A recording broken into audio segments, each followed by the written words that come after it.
강선우, 김경 전격적으로 구속이 돼서 이제 지금 어제 구치소에서 첫 밤을 지내고 아마 구치소에서 아침밥까지 먹었을 텐데요. 점심 기다리고 있겠군요. 서울중앙지법 이종록 영장 전담 부장판사. 정치자금법 위반, 청탁금지법 위반, 배임, 수재, 증제 뭐 이런 혐의들인데 결국은 증거인멸 우려가 있다. 그리고 이 사람들은 피의자를 압박할 수가 있다. 강선우하고 김경은 서로 싸우는 사이이기 때문에 서로 무슨 짓을 할지 모른다. 그동안 말이 서로 너무나 달랐기 때문에 서울 용산구의 하얏트 호텔 남산에 있습니다. 남산 순환도로 돌다 보면 하얏트 호텔 여러분 들어가 보셨는지요?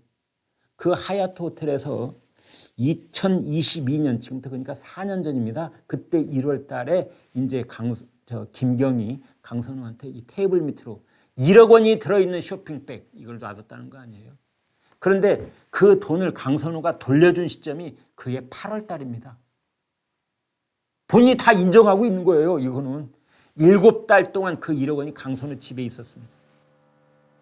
그냥 단순하게 집에 그냥 가만히 있었는지 아니면 그걸 일부 보도된 것처럼 뭐 전셋값으로 썼는지 그건 이제 나중에 또 더 재판 과정에서 명확하게 결말을 지게 되겠습니다만은 정성호 법무장관이 강선우 의원에 대해서 체포동의안을 통과시켜달라고 하면서 바로 그 지점을 거론을 했습니다. 받았다는 돈의 용처까지도 지금 나와 있는 것 아니냐. 지금 그러고 있는 상황이거든요. 그런데 여기서 중요한 건 이 두 사람이 구속됐다 안 됐다 뭐 이게 중요한 것이 아닙니다. 여러분. 문제는 뭐냐? 김경 전 서울시 의원이 이 사람은 서울시의원 공천도 받으려고 그랬고 강서구청장 공천도 받으려고 그랬고 나중에는 뭐 영등포구청장까지 욕심을 냈던 유인이 올시다. 그러면서 이 김경천 서울시 의원이 민주당의 실세들하고 다 접촉을 했다. 자, 그 의혹의 결말은 어떻게 되는지 이제 수사는 지금부터다. 이 사람들이 이제 구속된 상태에서 추가 보안 수사를 계속 받게 될 예정인데 우리나라 경찰이 민주당 실세한테 창끝을 들이댈 수 있을 것인지 이제 지켜보면 되겠습니다. 그 의원들 이름이 시중에는 돌아다니고 있습니다. 또 하나는 강선우 의원이 찾아가서 자기가 다 녹음되는 줄 알았는지 몰랐는지 아무튼 눈물로 읍소를 했던 저 좀 살려주세요 했던 김병기 의원. 이 사람도 지금 이제 무소속 아닙니까? 무려 13가지 의혹에 걸려있는 김병기 의원. 동작구가 지역구죠. 전 원내대표. 자, 김병기 의원에 대해서는 또 수사가 어떻게 진행이 될지요. 이런 것들이 다 관심사항입니다. 오세훈 서울시장이 오늘 중앙일보하고 아주 긴 인터뷰를 했습니다. 요점만 말씀드리면 이렇습니다. 이재명 대통령은 정부 이기는 시장 없다라고 했는데 아니야. 시장을 이기는 정부가 없는 법이다.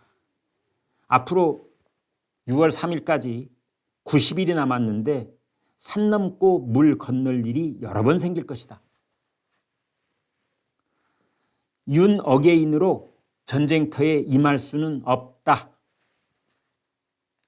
이재명 대통령은 부동산 정치를 하고 있다. 재개발, 재건축이 유일한 해법이다. 그걸 잘하면 8만 7천 채가 서울에서만 순증한다. 정부가 내놓은 대책 3만 채 공급보다 2.5배가 많다.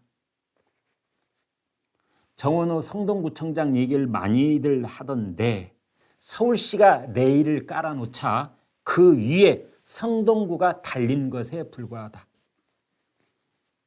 그 다음 여러 가지 논란이 있었던 한강버스에 대해서도 지금 한강버스가 3월부터 운행이 되고 있는데 실제로 타본 사람들 반응이 너무나 좋다. 90%가 반응이 아주 좋다.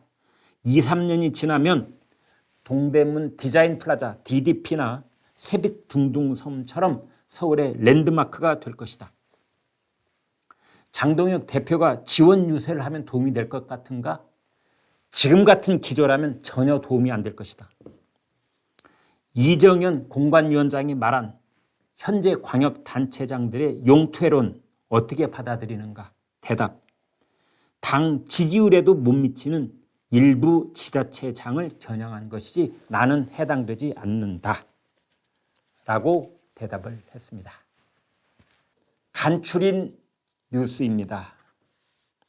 먼저 증권시장 소식 궁금하실 텐데요. 어제 7324%가 빠지는, 그러니까 지난번에 코로나19 팬데믹 이후 최대폭 낙폭을 기록했다, 뭐 이런 분석도 나오고 있다시피 어제 블랙 튜스데이, 검은 화요일 이런 얘기를 썼는데요. 오늘 역시 폭락 장세를 기록하고 있습니다. 프리마켓이라고 해서 이제 코스피 원래 마켓 시작되기 전에 장에서는 아주 삼성전자 같은 경우에는 10% 이상 빠지기도 했습니다만 이제 다시 복원이 됐다가 또 더 빠졌다가 요동을 치고 있는 상태에 있고, 사이드카가 한때 발동되기도 했습니다. 연이틀 사이드카가 발동되고 있는 건데 잠시 뒤 좀 구체적으로 말씀드려 보도록 하겠습니다.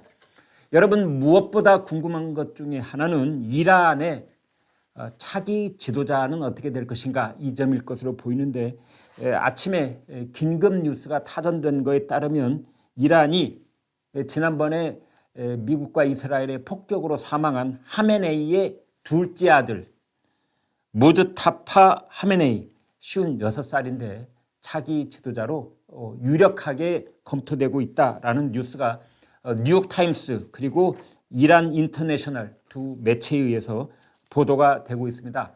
모즈타파 이 네 글자입니다. 여러분, 앞으로 이제 방송에서 오랫동안 사람들 입에 오르내릴 수 있는 이름인데요. 모즈타파라는 말은 아랍 글자에서 차용되어 있는 그런 이름인데, 물론 이란이 아랍어를 쓰는 건 아닙니다. 이란은 페르시아어를 씁니다. 그런데 이 이란의 그 아랍 글자를 차용해서 이란이 자체적으로 글자를 만들어 쓰는 게 아니고 아랍 문자 28글자에 4글자를 더해서 32글자 체제를 운영하고 있습니다만, 거기에 모즈타파라는 말은 선택받은 자 이런 뜻입니다. 그래서 이 하메네이 이 둘째 아들 모즈타파 하메네이, 매우 종교적 색채가 짙은 이름을 가지고 있는 것으로 미루어 보건대 군부에 대한 장악력이 있고, 그 다음에 지금 그 혁명 수비대라고 그래서 이란의 최정예 군부가 조직되어 있지 않습니까?